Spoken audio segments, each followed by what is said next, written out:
Прилича на нещо много пак познато българско. В момента, в който решиш да направиш нещо хубаво, ти скачат отгоре 100 човека. The charitable act known as Overseas as Suspended Coffee is catching on in small restaurants and businesses across Taiwan.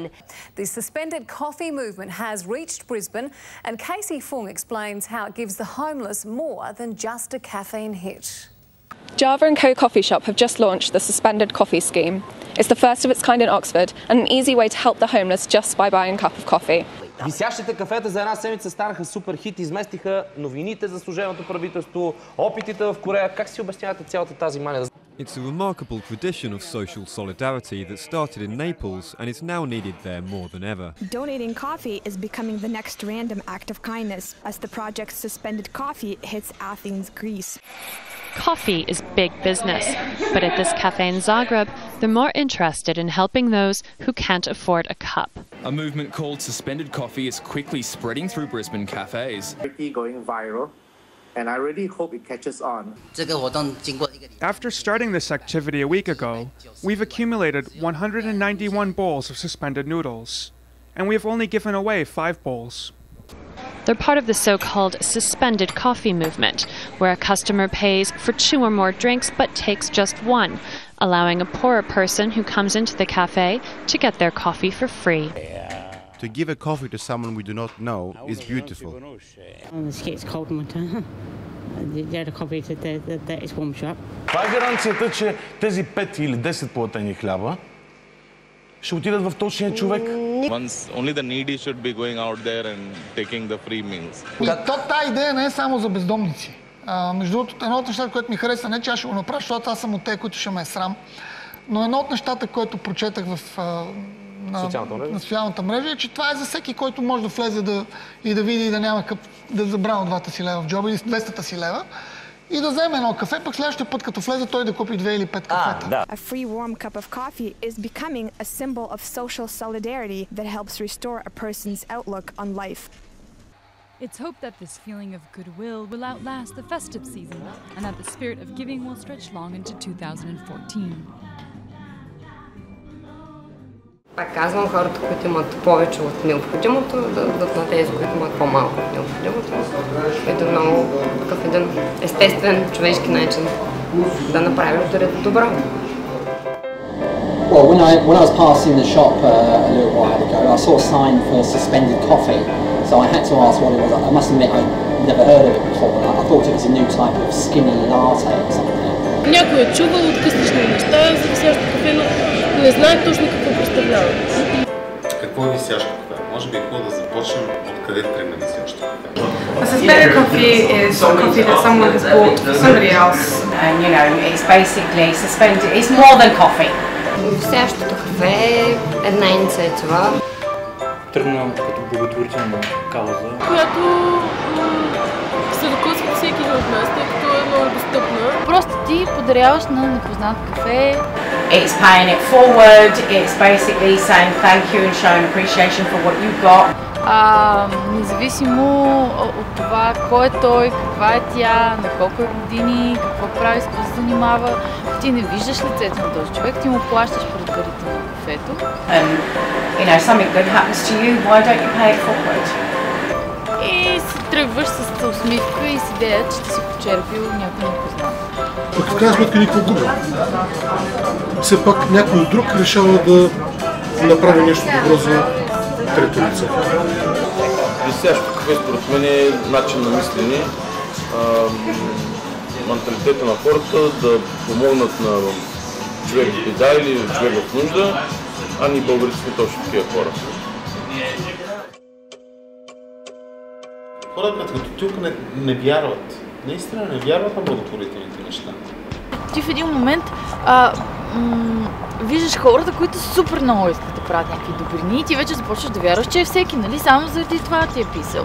И някакси безапелационно, всички тук сме добри, сега вадим най-доброто от себе си, но истината е, че според мен някои от хората го направиха за реклама. Everyone says, oh, charity begins at home, alright, but you have a home. You have food, you have clothing, you know, you might have a little bit of money, but you still got something. There's animals and people out there that haven't got anything. някакси веднага трябва да дадем нещо на крайно нуждаещи се. Не трябва да дадем кафето на всеки. То не беше някакси жест на споделяне между социума цялостно. Беше разбрано като жест на по-богатите, на по-бедните веднага да дадат и пак да почнем да се делим и пак някакви, нали, ти заслужаващи, не заслужаваш, ти си крайно нуждаещ се или нямаш вид на крайно нуждаещ се. Аз това наистина го разбрах. If we don't do or donate to charities, who's going to help them? What's going to happen to it? Honestly. Когато се говори за благотворителност, трябва наистина или да имаш голямо желание, или любов към това, за което се изисква да направиш, или наистина много пари, и тези хора не са даваш. They're just going to be rotting on the street, dying of hunger, freezing cold. You know, it's wrong. We have to help people. Но запалвайки един е достатъчно. Той ще запали от принципа предай нататък. То е така. И да се надяваме да настъпят някакви по-добри времена.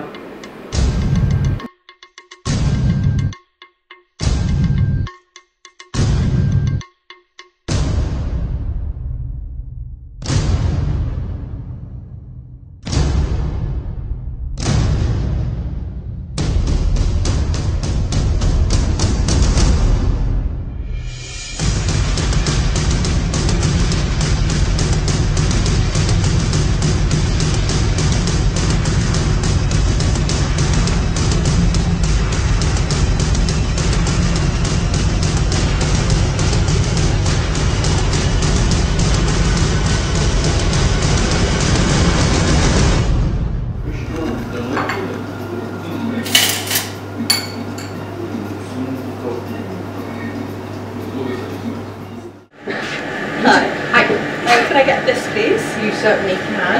And can I get a suspended coffee as well? Oh, thank you so much. Yes, that's wonderful.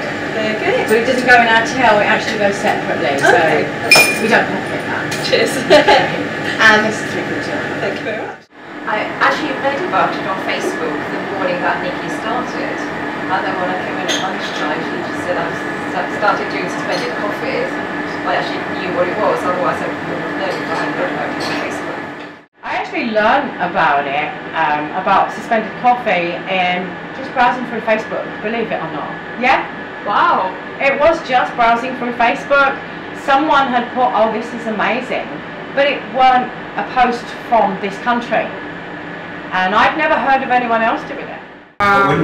One of our colleagues, Dan, was looking online and found out about suspended coffees, started talking to our regular customers about it, and the regular customers said there and then, let's go for it, and it transpired from there. За самата инициатива аз разбрах от интернет. От Фейсбук. От Фейсбук, да. Ами, наистина имаше една много доста добре написана статия във Фейсбук, как в Италия е тръгнало това движение и на мен много ми хареса самата идея, първо да помогнем на човек, който не може да се позволи едно кафе. Цяло тръгва от малкото градче Неапол и е разказано от италианският режисьор Тонино Гуера. Тази история беше преведена на български и пусната във Фейсбук. И като цяло аз и останалите мои колеги разбраха от Фейсбук за нея и решихме просто да помогнем да се разпространи на територията на България. Аз и няколко мои колеги и приятели се умяха в това, видяха, че може би точно тук е мястото, където може да го разгърнем като целият потенциал, защото в крайна сметка това е една човещинка, която не изиска много. В крайна сметка може да усмихнеш всеки един ден. Искам да кажа, че тя не е винаги към нуждаещите се. На всеки му се случва в крайна сметка да има нужда, че не му достигат стотинки за едно кафенце. В крайна сметка целта е винаги било да даряваш усмивка и да зарежеш хората с позитивна енергия. Ами, виж сега, ние с Елен и Станимир направихме страницата. Някакво аз направо някаква детска наивност си дам сметка, че я направихме, защото просто я направихме. И хората започнаха да я харесват, защото историята за висящо кафе, нали, този мит, че в Италия висящо кафе съществува от години и че по-малките заведеници просто си имат табло, на които отбелязват вече платените кафета. Той обиколи целия Фейсбук за един ден, просто всички само това постваха.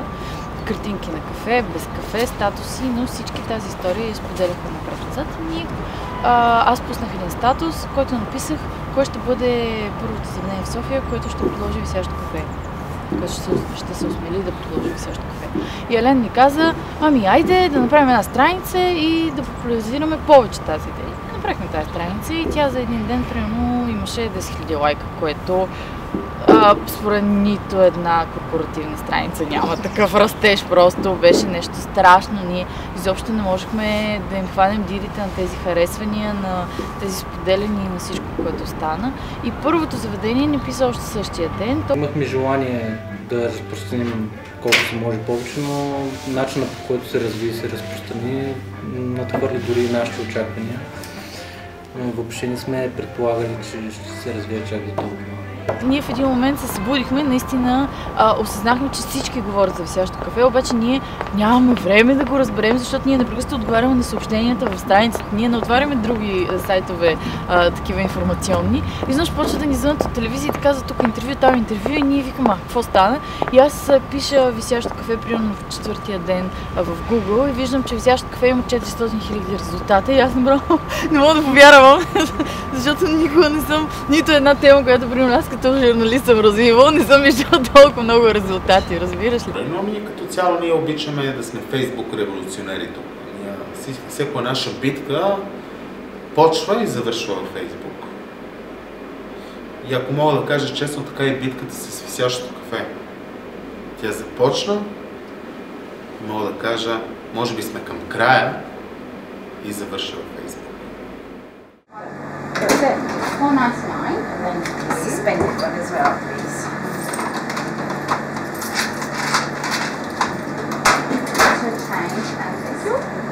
Suspended coffee. Thank you very much. That goes in our jar. Well, I've heard about it for ages, and I've seen very, very few places that are actually doing it, so I was really excited that somewhere on our road was actually doing it. Okay, what you do is, obviously you ask if anyone's home for suspended coffee, and you explain exactly what a suspended coffee is, i.e. you can buy coffee in your sandwich, like what you wanted to buy. You can also buy another one, okay? Now, the second one stays in the shop, alright? But I charge it at a cheaper rate because I don't agree with charging the full rate. And I'll explain to them that it will stay here, and then if someone needy comes along and says, would you like, do you have a suspended coffee? Or a suspended sandwich? Or a meal? It doesn't have to be coffee, okay? And we give it to them. That is a completed transaction, all right? But I don't put the proceeds in the till. I don't agree with that. I mean, I want to do as much as the community's doing. So if I put the money in the till, then really, and then what we'll do with the proceeds is I will donate it to either a local charity or a local hospice. It's the local people supporting it, so why shouldn't it go to local people? В момента никой не е влизал, първо когато почивахме, защото всеки от нас имаше някакво време за почивка, докато някой от колегите първо почива или аз самата съм виждала как се разхождат хора по улицата, просто влизаме и ги привикваме едва ли не, тъй като те вече са закупили тези сандвичи от хората, които клиентите на Subway. И вече имаме готови бележки, касови бончета с определен Subway, като го извикаме, но в момента се прави, тъй като сандвич трябва да е пресен, разбира се, да е престоял на няколко дни. И по този начин ставаше всъщност всичко. Парите, които се даваха специално за висящия Subway, се слагаха в една касичка, която се намираше точно до голямата каса на ресторанта и там хората решаваха, че пускат пари за това и колкото има на сърце, разбира се.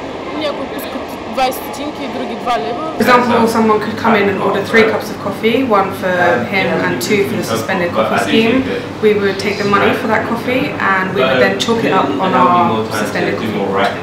При нас даряването на кафето става като всеки клиент, който има възможност и желание, иска да дари едно кафе или друга напитка, той си казва това на сервитьорката, при което отделно от сметката му се дава бонус с това, което той е искал да дарил. Ние ги залепяме на един прозорец и всеки, който иска, може да види какво в момента е дарено и ако няма възможност да поиска, това вече е платено от друг човек. И когато ти си безработен, нямаш пари, айде остави да работиш и да нямаш пари, но когато ти си безработен, нямаш пари и ти падаш духом от това, че никой не ти обръща внимание. И такъв жест, едно кафе, само може да ти каже, ами не, нещата не са чак толкова зле. Има някой, ето сега купил ми кафе, аз сега ще се оправя, после аз ще купя на друг кафе. Виждаш, така разсъждавам, аз се надявам хората да разсъждават така. Как разсъждават те, аз идея съм. Просто за мен това беше стимул ние наистина да не спим 2 седмици, да ги популяризираме тези заведения, за да може хората да разберат къде могат да отидат да платят това кафе. Съответно, като се сложат стикери, по-бедните хора в квартала да разберат, да започнат да ходят там. Не е страшно да платиш на кафе. Не, по-скоро помощ. Приятелство, подкрепа. There are a number of local homeless people who definitely benefit from the suspended coffee. We also work quite closely with, there's a refugee centre just down the road, and we have a system whereby they get cards so that their service users can come in and have a cup of coffee, and there isn't the stigma attached to it being, you know, free and things like that. They can come in and just hand over the card and say exactly what they want, which works really, really well.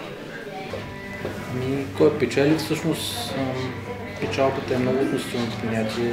Печалба може да се възприеме самото чувство, което те кара да изпиташ по един или друг начин. За финансови средства определено в смисъл не са хората, които подкрепят тази кауза изцяло. Може би собствените печелят до известна степен, но не бих казал, че тяхното кой знае каква печалба, тъй като имахме доста собственици, които те самите предлагаха висящи кафета без дори да са предплатени. Така че в една такава благотворителна инициатива за печалбата е малко обширно понятие. But then again, no, that's not right, because everyone benefits from it because of how it makes them feel as well. I know I benefit from it because I get satisfaction knowing I've got a community together, you know, and they are participating, they love the idea, you know, and they're spreading the word. So everybody benefits. Най-много печелиме всички ние, хората. Защото пак, както казвам, на всеки не му достигат някой път стотинки за нещо. И не е срамно да си поискаш. Просто ние имаме такова его, че нас не е срамно да кажем, че нямаме. Че ни липсва нещо. Срамно ние не да потърсиме помощ от приятел. Каквото и да е, всички печелим, в крайна сметка. Аз не смятам, че може да се определи кой печели най-много от тази инициатива, тъй като получаващия се получава един продукт, един мил жест, който има нужда да получи, а съответно даващия получава едно усещане, едно чувство за направено добро. Различни неща се печелят. Посредника, в случая в кръвтосмени, също печели от това, че взема участие в една такава инициатива. Според мен никой не спечели на финала. На финала всички изборихме, защото идеята беше супер яка. Тя си остава супер яка. Елементарна за изпълнение, разбираш ли? Единствено се иска желание от страна на съответното заведение и желание от страна на съответния човек, който ще плати кафето. Елементарна е схемата, ако я погледнеш. I think it's a great idea. Particularly this is a really deprived area of London, and there are a lot of homeless people around.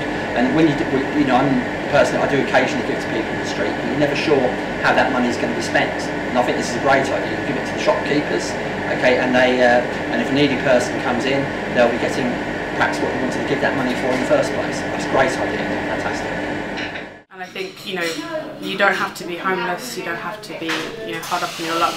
You could have forgotten your purse that day when having the worst day of your life, and to have a cup of coffee there and then, I think is a really important thing, and, you know, you can pay it forward later on.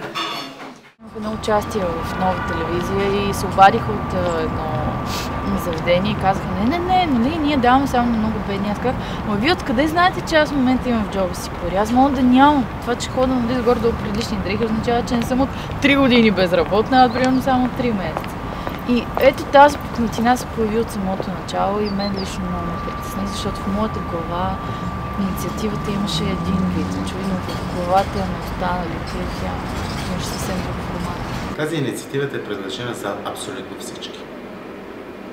За всеки един. Ами по моите разбирания инициативата не са само за изпаднали хора, защото няма логика да помагаш на някой, който видимо може да си позволи нещо такова. При нас кафе може да получи, кафе висящо може да получи абсолютно всеки, който го поиска. Аз не мисля, че някой е способен да прецени по някакви външни белези дали един или друг човек се нуждае или не. Имахме един такъв случай, една дама дойде в ресторанта,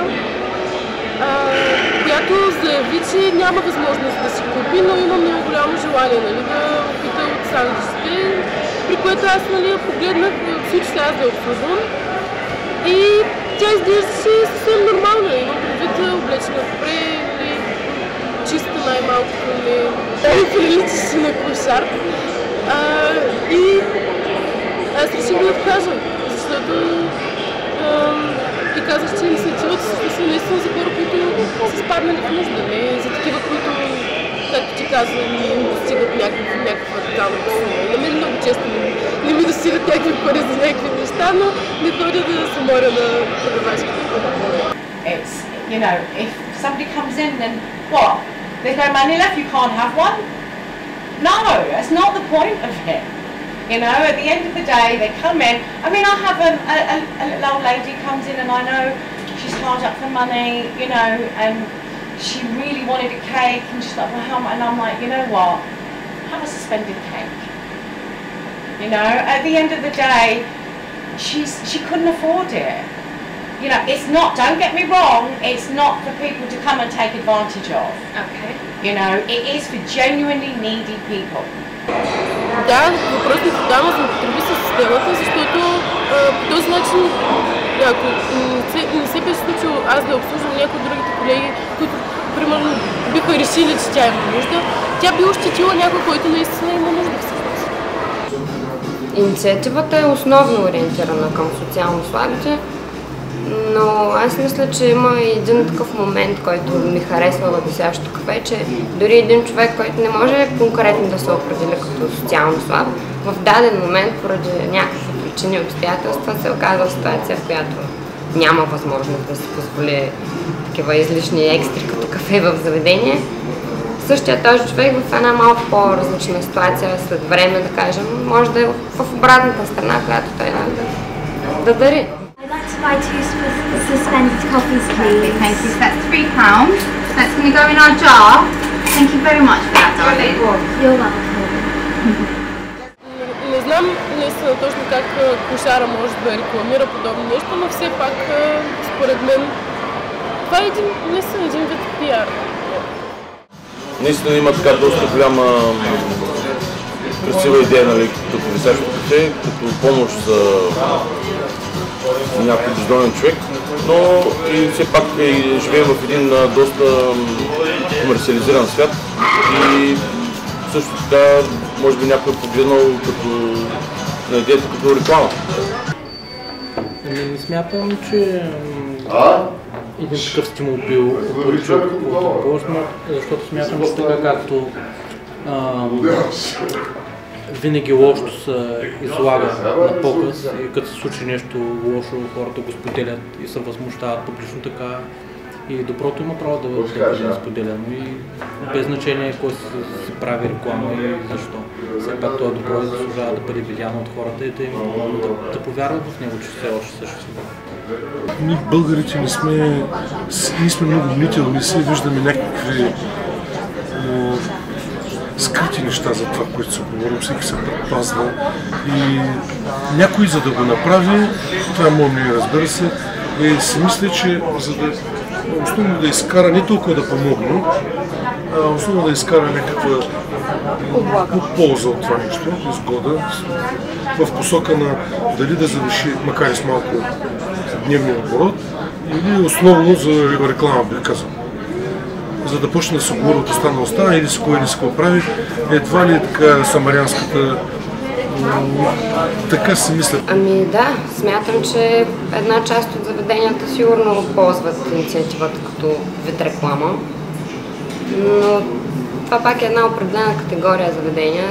Честно казано, аз никога не съм го виждала като реклама и сега, ако трябва да се замисля, то не е, как да кажа, никой не е дошъл, освен вас до сега, за да ми каже тук да е избрал да дойде тук, заради това, че ние сме участници в тази инициатива. You know, obviously it is publicity for us, but I think it's good publicity because we're showing that we want to be part of the community and that we, embrace every aspect of it. So not just our customers who can afford to buy coffee and cake and everything, but that we can also reach out to the members of the community that perhaps wouldn't be able to do that. So I think it's positive publicity and it is kindness as well. I don't want people to use this as a promotion for their cafe. Alright? It's the whole point of it is to help people.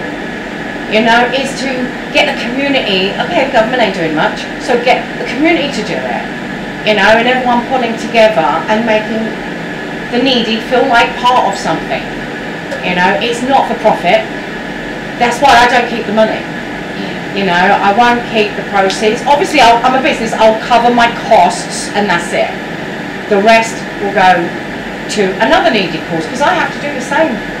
I have to put my bit in, the same as the community is. If I put it in the till, what am I doing? Аз мисля, че ако инициативата действа, човека, който иска да дарява и човека, който има нужда да получава, даже няма нищо лошо в това да има и рекламна страна. Щом крайната цел е постигната, да. I hope so. It should do. So. I can't see chains doing it. I think it's going to be local places and. I think everywhere should do it. Yeah, because I can't see that there's anything to lose by doing it. Влезе един такъв човек, за мен беше чисто душар, мръсен, в много неогледан вид, седна, имаше 1 лев за чай. Беше готов да го даде, обаче в един момент се отказа, по някакви причини се замина. И веднага, докато се тръгваше, влязаха други хора, но те видяха, че той седна на този стол и един човек смени стола. Просто се погноси. Разбирате ли? Примерно, имаше заведение, когато дойде човек, който е бездомник, който е загубил всичко и поиска кафе, той е бил изпращан с пластмасова чашка навън. Всъщност, това е лошо. Включват се заведенията, които искат да помогнат, но всъщност, когато дойде нуждаещ човек, ние му даваме пластмасова чашка и навън, за да той не пречи на останалите клиенти. Всъщност, той с кой им пречи? За това, че е бездомник, че няма дом и че неговите дрехи не са днес прекрасно изгладани от жена. Което пак ние почваме да смятаме, че бездомниците нямат място в нашите заведения, дори и по този начин. Дори и по този благороден начин. Менталитета на българина е такъв и няма как да го променим. Самите бездомни хора, не са толкова напористи, както може би навънка и не влизат в заведението да питат всеки ден има ли кафе, който да затягат. Защо не влизат в заведенията така? Може би се притесняват, може би се срамуват нещо от този род. От това, че нямат пари. От това, че нямат пари, да. Ние като цяло не харесваме различията. Аз мога съвсем спокойно да го заявя. Ние твърдим, че сме много толерантни, но всъщност ние не сме много толерантни. В смисъл, това е някакво заблуждение. В крайна сметка този човек влизайки в заведението, той е различен от останалите. Българина му е трудно да дава, когато той самия няма, а той редовно няма. И базовия минимум, аз ви казвам, че всеки човек заслужава да има базов минимум на живот. И познавам десетки хора, които го нямат, въпреки че работят, въпреки че се опитват да правят някакви неща, но го нямат. И когато ти самия нямаш дълго време и никой не ти протяга ръка, и всеки ти казва, работи, не знам си какво, не си заслужил и така нататък, и ти се озлобяваш, съвсем е елементарна схемата, пак. Българските хорица са бедни хорица. It's not for publicity. I mean, yeah, obviously if you benefit from it, people get to know that you're here. But more importantly, people know you are doing suspended coffees. You know, that for me, it's not about getting publicity and all the rest, it's about getting more and more people to participate. За това как се развива инициативата, определено не се развива с тези темпи, с които стартира. И това се дължи на много фактори, но все още има хора, които я подкрепят, продължават да ни задават въпроси и да ни стимулират по някакъв начин да продължим да я подкрепяме и развиваме. Но до голяма степен това не зависи от нас, това зависи от самите тях. Който има желание да се включи и да я подкрепи, е свободен да го направи. Най-малкото, което можем да направим ние, да му помогнем, като му споделим от нашия опит какво е нужно да направи, просто да го направи. Не знам какво трябва да се направи. Тя просто не трябваше да спира. Това нещо промени кампанията, всъщност. Тя тръгна супер високо, но всъщност ние срещнахме си някакви черти на нацията, които си притежаваме, някакви си наши морални ценности, които изповядваме, в които може би тази кампания в крайна сметка вече не е успешна. Защото ние сме горделиви, ние не вярваме в доброто, ние смятаме, че винаги някой ще ни прецакне. И четвъртото, защо аз да дам тия 30 стотинки, като продавача, бармана или човека, който ми го продава, ще си ги прибере за себе си. И петото, смятаме, че сме постъпили правилно. I think so far it's been successful. We've also done things like suspended meals, so sometimes people are paid a little bit extra and we can then do a hot drink or something to eat as well. So I think there's lots of scope for different sort of expansion, but so far it's been successful, yes. Правейки този филм и това интервю, всъщност това е един вид афиширане, който е грешен. Филм за хората, които помагат, не трябва да се прави, защото те не искат да се прави такъв филм. Но сме стигнали във времето, в което ако не кажеш на хората какво мислиш и не предадеш словата, те няма да продължат да го правят, не могат да разберат. Мисля, ти вече трябва да заставаш и да се оправдаваш за собствените си действия, да кажеш направихме заради това и това, за нас не стои никой, нали, ние не печелим от това, за да хората да продължават да го правят. I think people donate their money for the scheme because it's here and now. We don't just hoard it away and then do something with it. We take it and we use it straight away. And I think people like to be able to see acts of kindness in motion there and then. And I think a lot of the people who give us suspended coffees know the people who will use them. So I think it's a good way of strengthening that community, and and we've got to know some of the users really, really well, and they're lovely people. It just so happens that they're hard up on their luck. So I think people like to see their money going to a good cause straight away. Всеки човек сам решава дали ще направи нещо добро. Дали ще дадеш витамини, дали ще дадеш книги, дали ще дадеш кафе, сандвич, билети. От теб зависи. И никой не те спира да импровизираш в това нещо. Тук няма само регулативен орган. Това не е НПО. Аз лично съм го правил, защото знам, че нищо не ме пречи да оставя един лев повече или това да го рече. Не знам, може би до известна степен това ме кара да се чувствам по-добре, че съм оползотворил този лев и някой друг би се възползвал от това кафе или каквото да било там. Изведнъж ти правиш нещо, което те кара да се чувстваш пълноценен и си казваш: аз съм супер яко пич, направих добрина днес. И то без да видиш човека, на когото си не направиш, от това пък те притеснява, почваш да се срамуваш.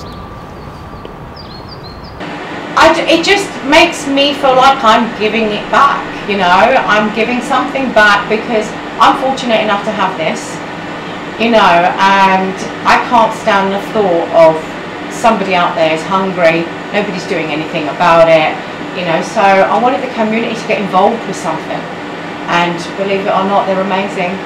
The community is amazing. Както всеки един човек може да иска да сподели различни неща, така и буквално всеки един социално слаб бездомник или който и да е било, иска да пие едно топло кафенце, когато му е приятно. Мисля, че ще има успех, ако повече хора знаят за него, защото доколкото аз знам в мои приятели, значи не е толкова разпространено. Аз не съм съгласна, че инициативата не успя, защото за някакво кратко време, от няколко месеца, тя беше много активна. И аз съм убедена, че много хора са изпили кафе на аванта, както се казва. Така че това означава, че тя е успяла. Тя просто не успя да продължи във времето, някакси да се справи с трудностите. С това не успя. Ако трябва да кажем дали е загубила посока, определено е загубила посока и определено виси преди да се откачи. И от нас зависи дали ще се откачи напълно, нали, от закачалката там, къде е закачана и виси, или ще продължи с пълна сила напред. И един ден сяда един човек на една маса, бездомник, и отива сервитьорката съответно да му взема поръчката и той казва: аз нямам пари, само ще се поседя. И ние викаме: сега е момента да започне тази инициатива. Обяснихме му, закарахме го до таблото с бележките да си избере какво да пие. Той стои така доста време стоя и аз даже викам нещо, ако има проблем да помагаме, и той вика: такъв аз не мога да чета. И прочетахме му възможностите, какво може да си избере да пие, какво са дарили. И той, човека, беше просто видимо много щастлив. Една така много приятно чувство създадахме в него. На другия ден или още на същия ден, се сещам, беше дошъл с един негов друг такъв бездомен приятел. И така те бяха от редовните ни посетители поради висящите кафета. Защото аз никога няма да забравя. Пристигна една журналистка от Френското национално радио и каза: аз правя от години предаване за европейските страни, които са част от Европейския съюз, и никога по никаква причина не съм имала повод да бъда командирована в България. И сега аз в момента, в който чух, че в България има тази инициатива, защото във Франция много писаха, в Италия много писаха. В Италия бях изненадани, казах: в България някой италианско кафе, италианска история за висящо кафе разказват. Ние тази история не я знаем, но е много готина. И ние бяхме супер очаровани, защото някакви хора от България, чужденци, започнаха да ни изрязват, да ни ги сканират тези статии, да ни ги изпращат. Беше много, много симпатично. Но тя каза, тя пристигна в България, направи предаване и отидохме в един магазин, в който имаше кошничка за висящи стоки. И жената обясни, че давате някакви пари и тя вижда за тези пари кое е някакво, примерно сирене, кремвирши, малко там хляб, не знам си какво, и слага в тази кошница. И идва човек и тя примерно сиренцата го реже на няколко парчета, за да може някой човек да си дойде да вземе. Идва някакъв човек, взима малко бучка сирене, малко хляб и си тръгва и си вечеря. И тази журналистка извади 20 лева и тази кошница се напълни с 20 лева, естествено. И следващия момент влезе някаква жена, която много бедна някаква квартала и беше разбрала за тия висящи стоки и почна да идва време. Така, разбираш, и просто съвпадна. И влезе и видя сирене и каза: ние не сме яли сирене от не знам колко месеца. И журналистката реве, аз рева, жената реве, магазинерката реве, всички ревем, разбираш, то само дет камера нямаше, защото беше за радиото, нали.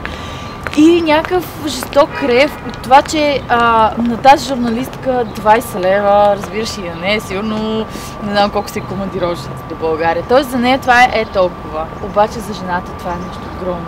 И в този момент тази французойка, аз вече не спомня как се казваше, тя се почувстваше, че е направила нещо реално добро.